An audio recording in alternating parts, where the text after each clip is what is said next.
Okay, so in the meantime, all of you write down your enrollment number and name, okay, in the chat box. In the meantime, you write down your enrollment number and name in the chat box.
Okay, I think we can start the class now.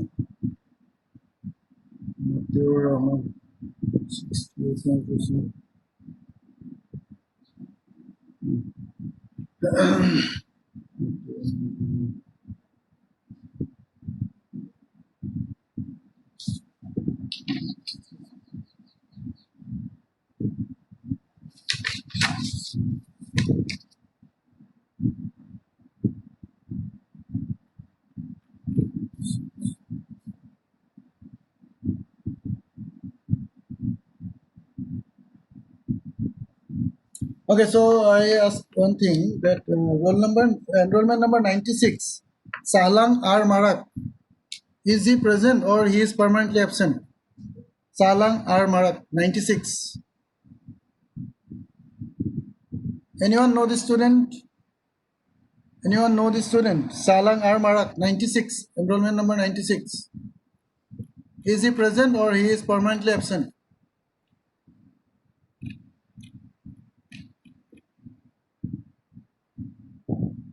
Please respond if anyone knows this student. Salang R. Marak, 96. Sir हमको बताइए वो present है लेकिन अभी absent है शायद। नहीं, ऐसे स्टूडेंट प्रेजेंट है या एब्सेंट है वो? हाँ वो प्रेजेंट है सर। ऐसे क्लास में है ना वो? हाँ क्लास में है Sure अभी ना? तो नहीं। Sure? Yes sir. Okay okay, ठीक है, अगर पहचानता है तो ठीक है, अगर पहचानता नहीं तो ठीक है ठीक है।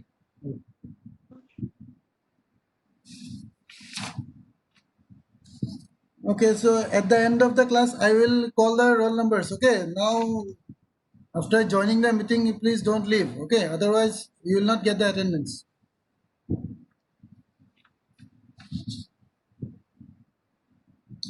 Okay, so in the last class, I think we have discussed about the properties of concrete, as well as we have discussed about the various types of steel.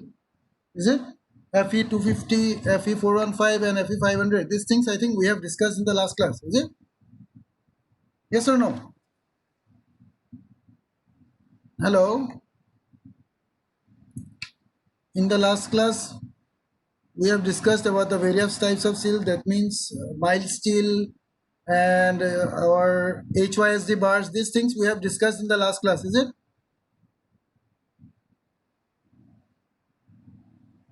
Yes or no? Please respond Yes, someone. sir. Yes. लिखा अन्या last class ये सब Sir. पढ़ा था ना? Yes, sir. Okay ठीक है. So let us start. Let us move forward and let us see here. Okay, I will share my screen now. You can see the content. Okay. Okay. So can you see my screen? Yes, sir. Okay. So now in the last class we have discussed about what is HYSD bars, what is mild steel, everything. Okay. So now I think you know that HYSD bars are preferred as reinforcement in RCC over plain mild steel bars. I think you know that. So because why it is preferred, this HYSD bars, why it is preferred, these are the reasons. Okay. Because they give higher strength. They have high yield strength. That means they can take more amount of load. Okay, without failure, they can take more amount of load. That means yield strength is more. Then they provide us better bond between concrete and steel. Okay, if you use HYSD bars instead of plain mild steel bars, the bond between concrete and steel will be strong. So as a result of that, we will get more strength. Then the third reason is, one of the most important reason is the cost factor. Okay, so as you can see, a lot of steel, about 40 million tons, has been saved in India since 1967 because of replacement of mild steel by torch steel. Torch steel means your HYSD bars only. Okay, this is the another name of your HYSD bars and saving up to this amount of crores. Okay, so since we have stopped means since we have replaced mild steel by HYSD bars, we can save a lot of money. Okay, so this way it can make our structure more economic. Okay, so these are the main reasons because of which we go for HYSD bars instead of plain mild steel bars. Okay, so next is design philosophies. That means if you are going for the construction of anything, any structure, any RCC structure, first we have to design it before going for the construction.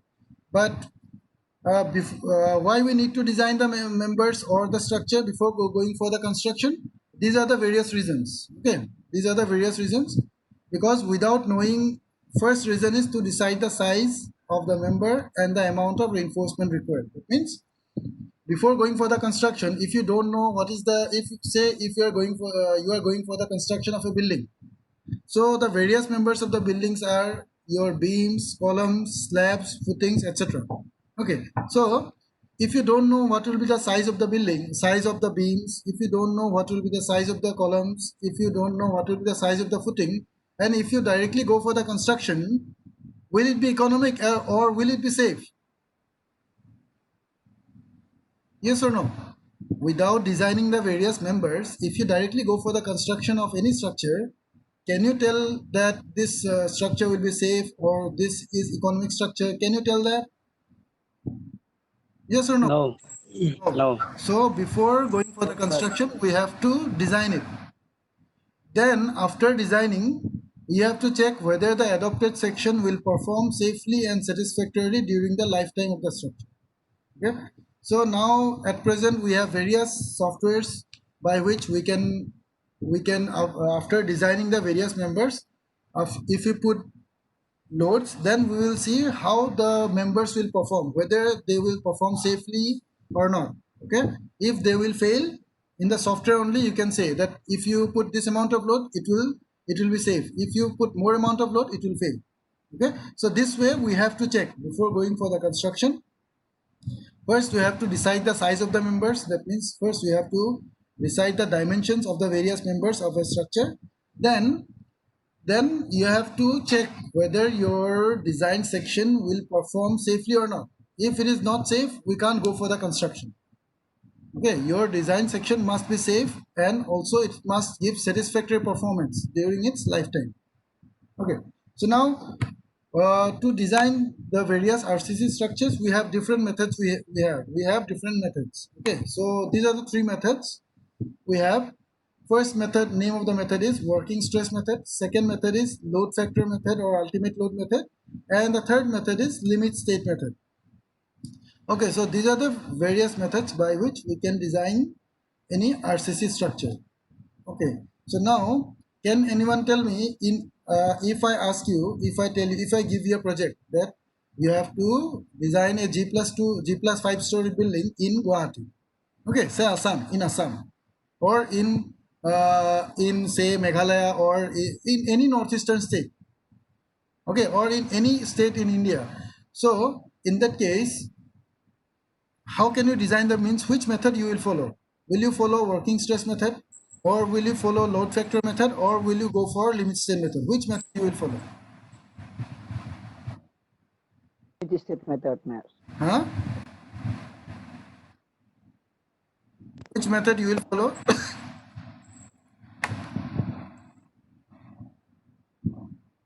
Which method you will follow?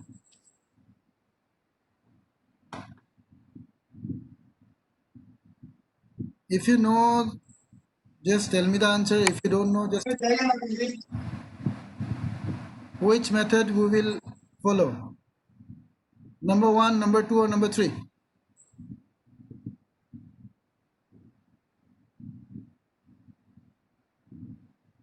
So many students are present. At least, please respond. Anyone, please respond. Limit state method. Okay, क्यों? Because it is written in bold letters. इसलिए I have written it in bold letters. उसके लिए use करेगा या फिर दूसरा कुछ कारण है?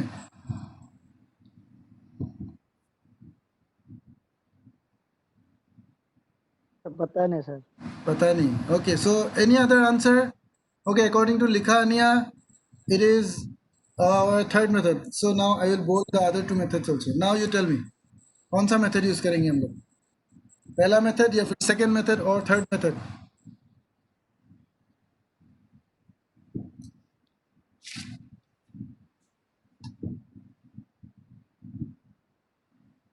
Except Likha Ania, no one know the answer, or at least you say something.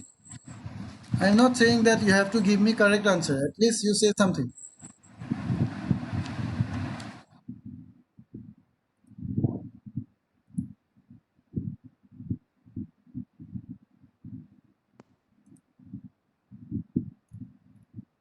Except Likhania, no one can guess. No one can say anything, is it? Huh? Arif Khan?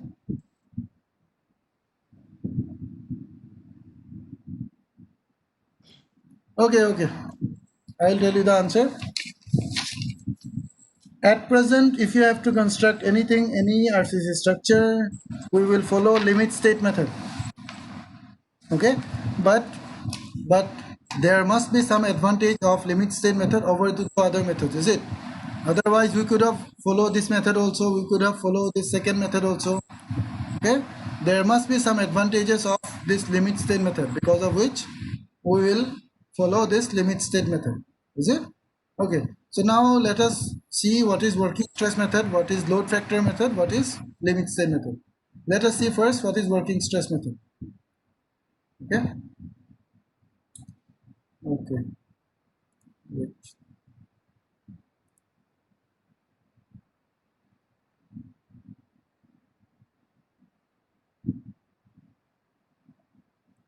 Wait for 1 minute. I will share my screen.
Okay, so can you see my screen now? Introduction, this limit state, working stress. Can you see the screen?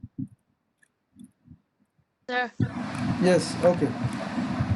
Yes, sir. Actually, this limit state method is the oldest one. Okay, this is a very old method. So this method is also known as elastic. Okay, this method is also known as elastic theory. Okay, elastic theory, elastic method of design or elastic theory, because according to this method, it has assumed that both steel and concrete are perfectly elastic. Okay, both it assumes that both steel and concrete are perfectly elastic, and they obey Hooke's law. But can you tell me? Can you tell me one thing that is it perfectly elastic? Steel and concrete, is it perfectly elastic? Is it perfectly? No, sir. Yes or no? No, sir. Both steel and concrete, they are perfectly elastic or they are not perfectly elastic?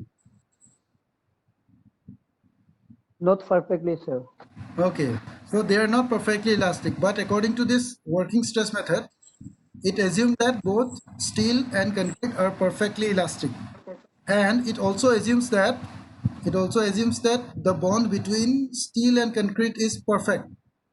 Okay, but can you tell exactly that the bond between steel and concrete will be perfect? Perfect means, you know the meaning of the word perfect. Can anyone say that if you are using steel in any RC structure, can you tell that this bond will be perfect? Can you tell that in any construction? Can you say that the bond between the bond between concrete and steel will be perfect? Yes or no?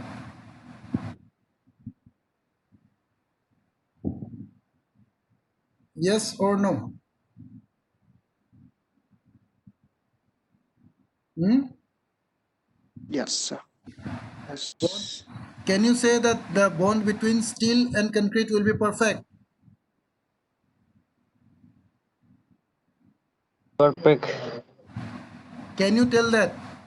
Will it be perfect or not?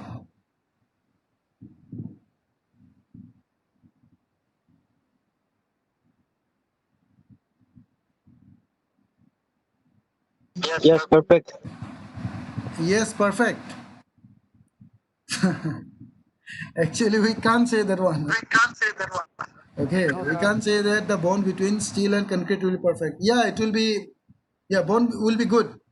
Bond will be best, but we can't say that the bond will be perfect. Perfect means if you need 20 Newton per millimeter square strength, you can't say that if you are using this kind of steel, you will get the exact amount of strength. Okay, you might get, say if you are using Fe250, that means if you are using mild steel, then you know that your yield stress is 250.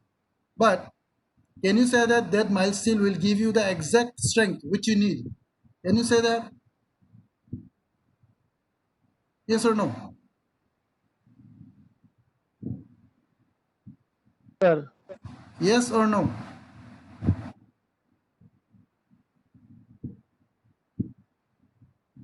I can't hear anyone's answer. I can't hear anyone's answer.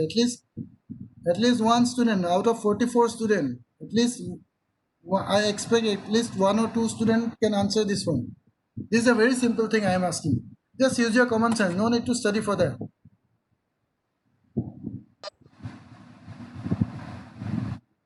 Repeat the question, please.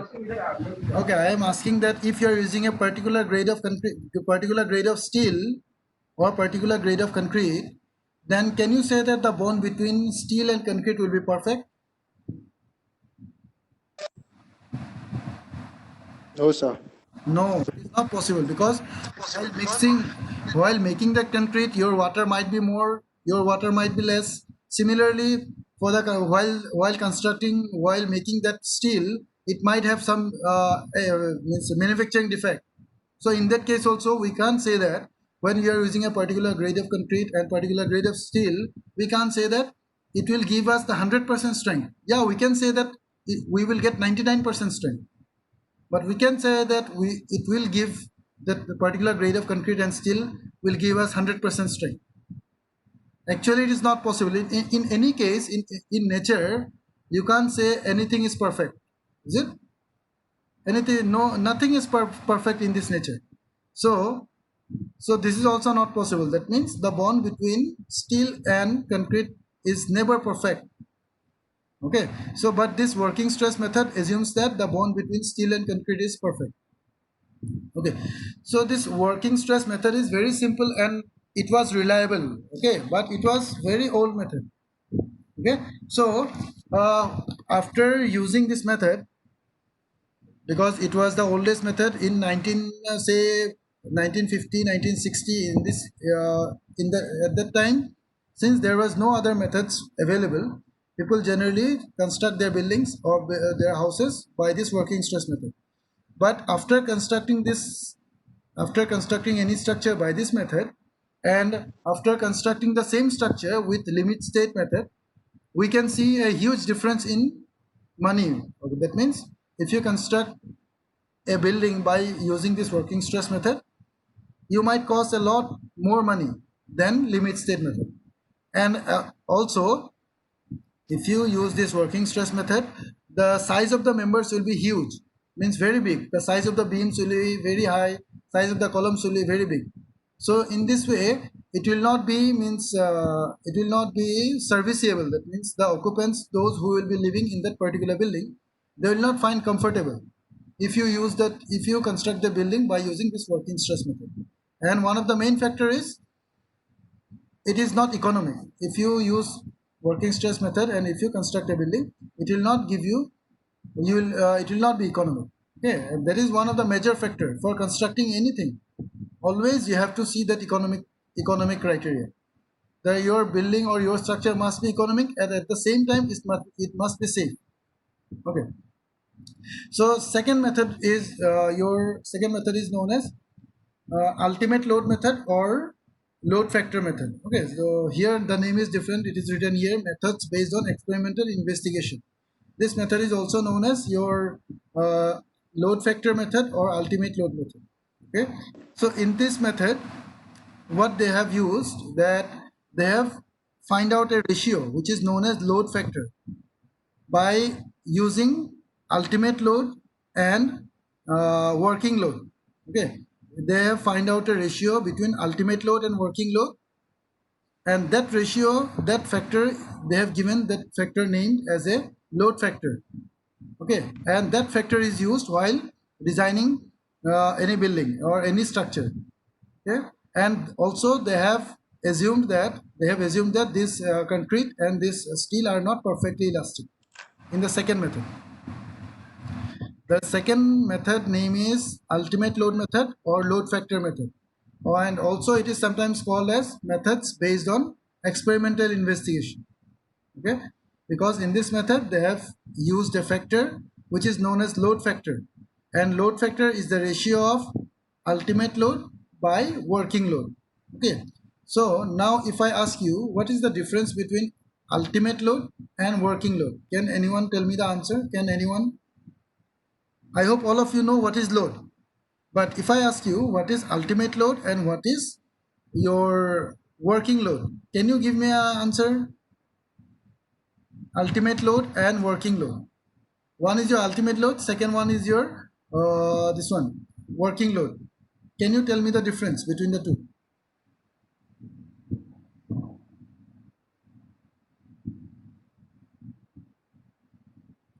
Can anyone tell me the difference between ultimate load and your working load?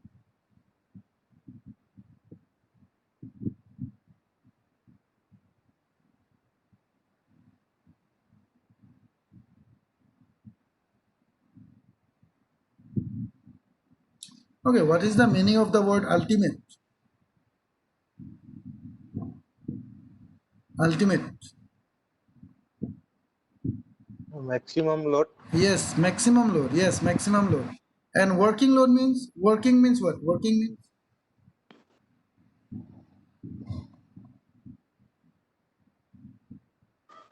okay, one thing, you use your common sense and tell me the answer. Huh? I will ask you one simple question. Then you use your common sense and you tell me the answer.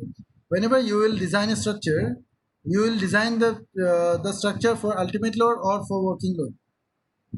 Okay, so now I will tell you what is working load. Working load means the amount of load which will be acting on a particular member at any time. Okay, that is your working load.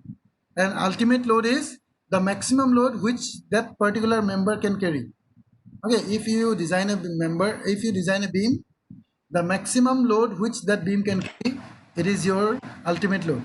Okay, and working load means at any instant of time how much amount of load that beam is carrying, that is your working load. Now I have a question. I am asking you that whenever you are designing a beam, say I am asking you a beam. If you are designing a beam, will you design the beam for working load or will you design for the ultimate load?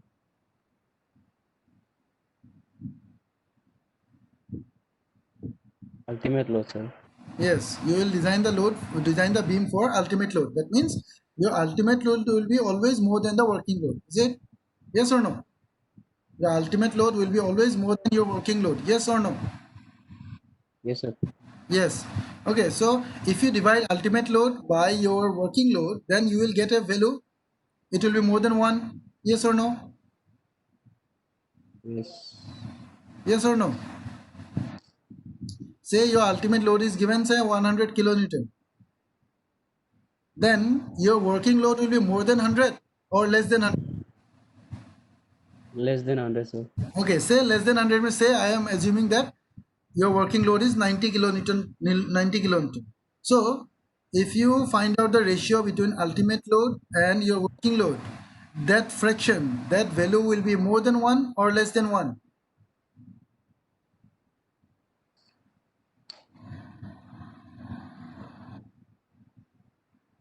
Ultimate load by working load, the value will be more than 1 or less than 1. Less than 1. Huh? Less than 1. Okay. Any other answer? More than 1. It will be more than 1 or less than 1. Whenever you answer something, at least use your common sense. Okay, I am telling you working load is 90 and ultimate load is 100. So 100 divided by 90, how can it be less than 1? 100 divided by 90, will it be less than 1?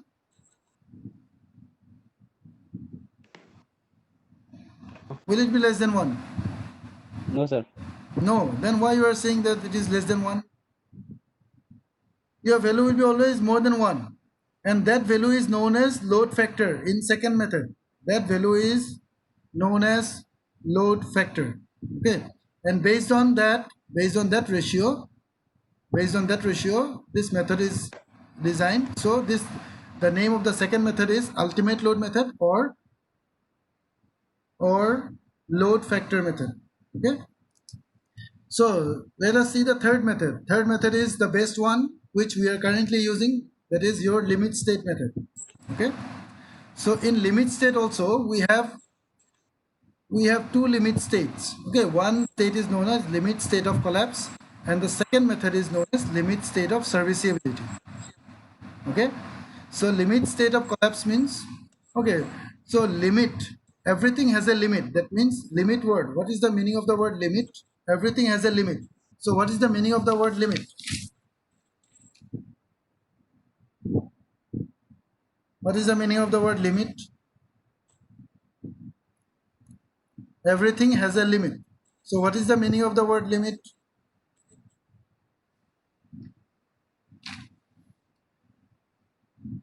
Sir, maximum load bearing capacity of the Maximum. That means everything has a maximum value. Everything has a maximum value or maximum limit or something like that. If you are designing a member, then it will have a maximum capacity, beyond which it will fail. Okay, so now in limit state method, if you design a building, your design must be safe. First criteria is your design must be safe. Then the second criteria is it must be serviceable. That means it must give you satisfactory performance during its lifetime. Okay, so based on that, two limit states are there. One is known as limit state of collapse, and the second method is known as limit state of serviceability. So in limit state of collapse, we will study about the safety of the building. Okay, that means we will design the various members and we will see whether the building is safe or not, okay, against load. Okay, and in the second limit state, that means limit state of serviceability, we will see whether our design building will give us the satisfactory performance or not during its lifetime. Okay, so these two criteria we have to see in limit state method. That's why this method is the best one. And currently, if you have to design any RCC structure, any RCC building, you have to follow limit state method, so that your building will be safe and at the same time it will give you satisfactory performance during its lifetime. Okay, and also your building will be economic. Okay, so these are the various three methods. Then we will study in this subject, we will study basically this working stress method and this limit state method. Okay, briefly we will study limit state method. That means we will design various beams. We will design uh, beams. We will design beams, then columns, then footings, then slab. Okay, everything we will design by limit state method, and by working stress method also we will design this. At least we will design beams. Okay, so for that we have to know what is working stress method as a whole. I just give you a rough idea about working stress method, but now you have to study in details about working stress method. Okay, so in working stress method there are a lot of assumptions. Okay, as I have already told you before, the main assumptions are these are the various assumptions. Okay,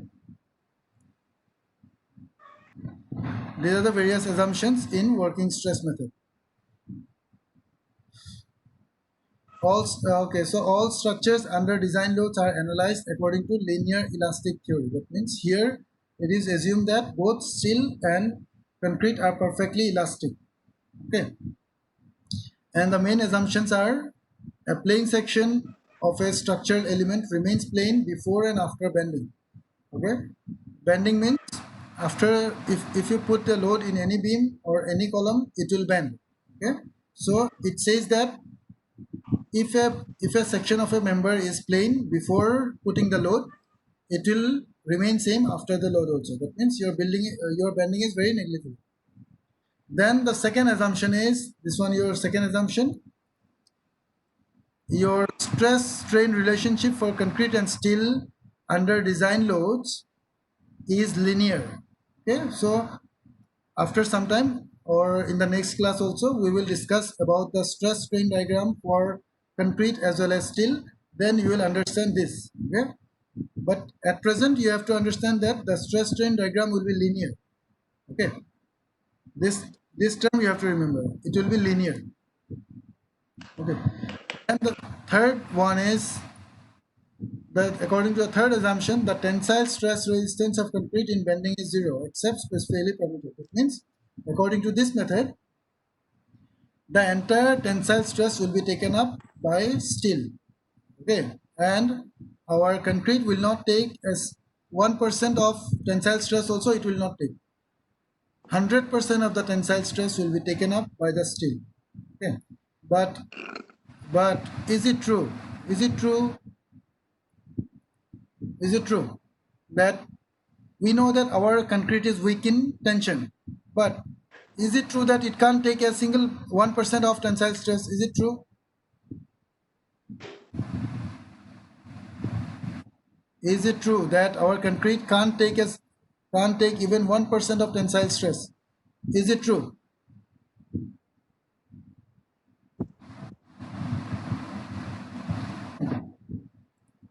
Okay, actually this assumption is also wrong. Concrete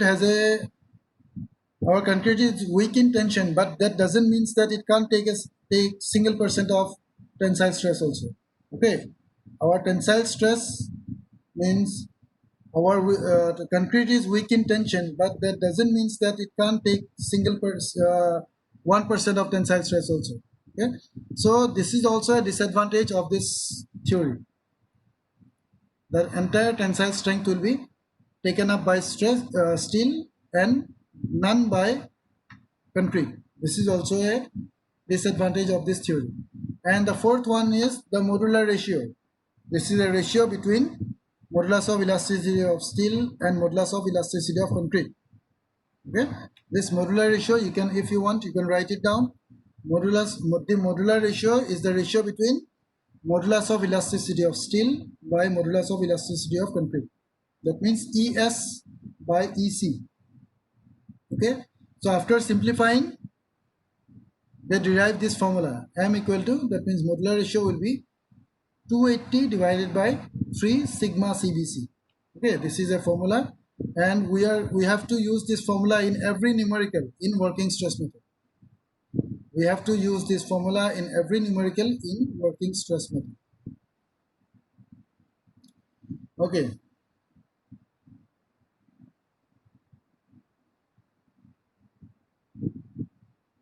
It is steel by concrete, sir.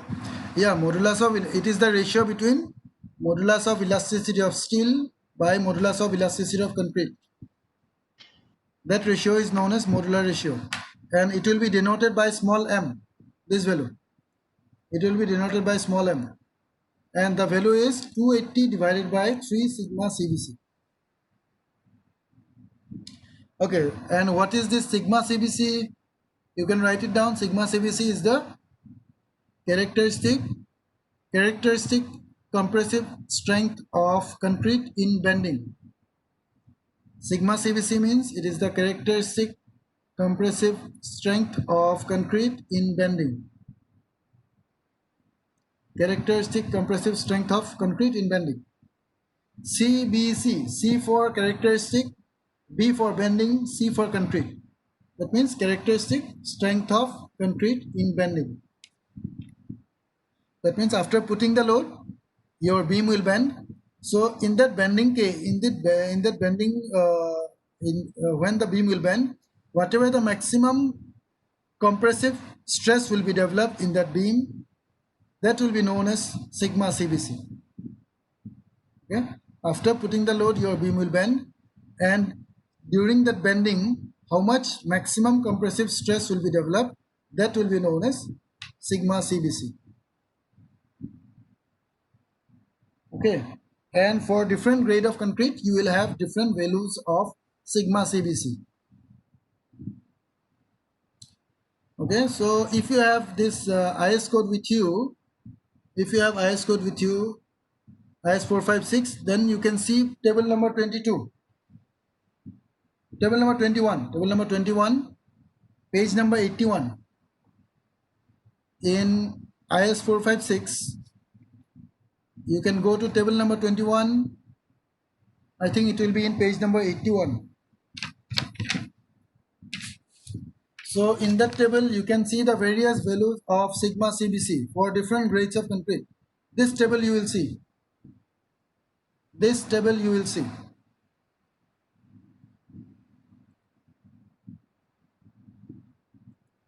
Can you see the table in IS code? Can you see this table?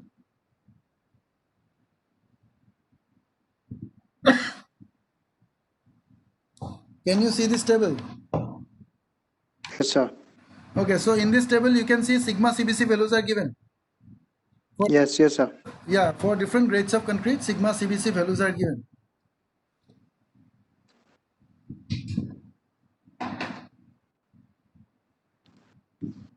Okay. So if I tell you what will be the value of sigma CBC for M20 grade of concrete, then what will be the value? What will be your answer? 7.0. Yeah, 7. What will be the unit? What will be the unit? What will be the unit? It is nothing but the stress. In the last class, I have told you so many times. What will be the unit?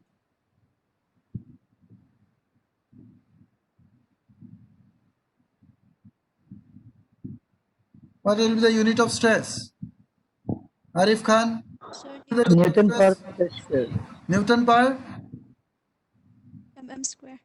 Newton per Meter square. meter square or millimeter square? Millimeter. Millimeter square. Yeah, Newton per millimeter square. In this case, it will be 7 Newton per millimeter square. If it is M10 grade of concrete, it will be 3 Newton per millimeter square. Okay. So similarly, if the grade of concrete is given from IS code from table number 21, we can find out the value of sigma CBC. Okay. I hope all of you can find out this value.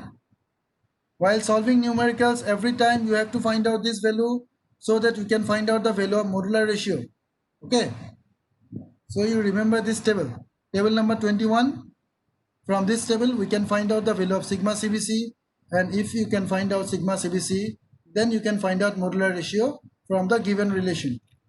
From this relation, you can find out directly modular ratio. Okay. So for today, it is over because our meeting is going to over soon. So let us. Okay, I will call the roll numbers. Those who are absent. Okay. Those who are absent, I will call their enrollment numbers. You just respond. Okay. And if you have any doubt regarding today's class, okay, so tomorrow also I have 2 classes. So again, if you have any doubt, you can ask me tomorrow. Okay. Before starting the class, you can ask your doubts, and I will try to explain them. Okay. And I hope all of you know that for every class we have the recording, and we upload that recording in student portal, or you can watch that in YouTube also. Okay. So in YouTube or in student portal, you can visit the class again, and if you have any doubt, you can ask me in the next class. Okay. Okay, so now roll number 69, enrollment number 69 absent. Then enrollment number 52 absent. Then 54, 55 absent. 54, 55 absent. Then 58, 59, 60. 59 is present, sir. 57. 57 No, absent. 59 is present, sir. Okay, 59 59. present. 59 present. Then 60 absent. 62 absent. 62. 62 absent. 64, 65 absent. Then 72 absent. Then 76 absent. Then 78 absent. So 76.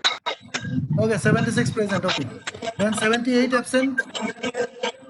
79 absent. Roll number 80 absent.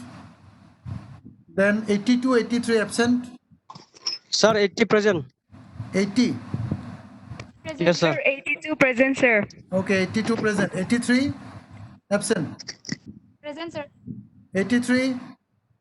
Present, sir. 83. Okay. Then 85 absent. 86 present. Then 87 absent. 86 present. Okay. 87 absent.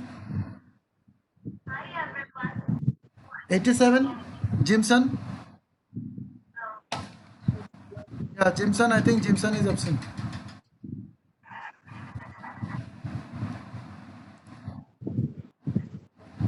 Okay, then 88, 89, 90, 22. All are absent. 88. Okay, 88, Present. 89, 90, 91, 92, 93. All are 93, sir. 93 present. Okay. Then 95, Yes, sir. 95 absent. Sir, 90. 95 absent. 90 Raju. Okay, Raju present. Yes, sir. Okay, 101 absent. 101 absent. Then 10. 98, sir. Yeah, 98. I know 98 at present.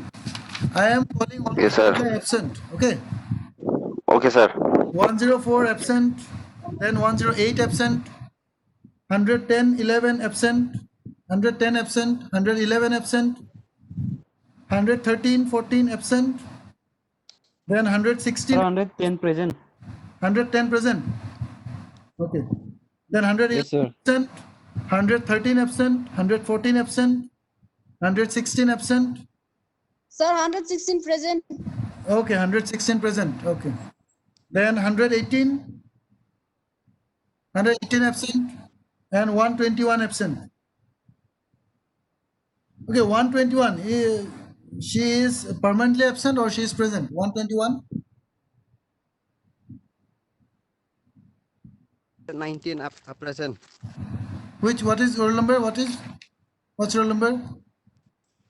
19. 119.